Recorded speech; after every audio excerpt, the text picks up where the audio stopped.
boleh bagi akak nampak ni. Nampak apa? Ni pasal su. Kak Ros! Ha, bagus ni. Mana dia? Mak aku cakap tak sakit dah. Iya, sakit. Oh.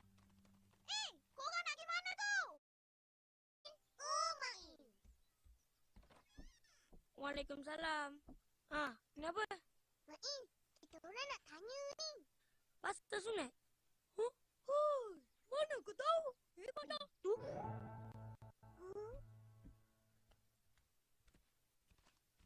Mai, cerita dah cepat. Tunggu. Saya mau main juga. Main apa pula? Kita orang cerita pasal sunat lah. Oh, bolehlah. Tak apa. Sambung cerita. Ish, kacau je. Rahsia ni. Tapi saya boleh simpan rahsia, Mak.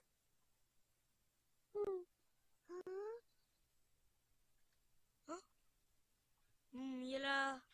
Aku juga.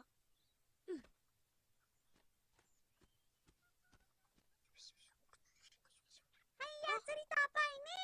Malulah. Jomlah, Teddy. Mai, sambunglah cerita.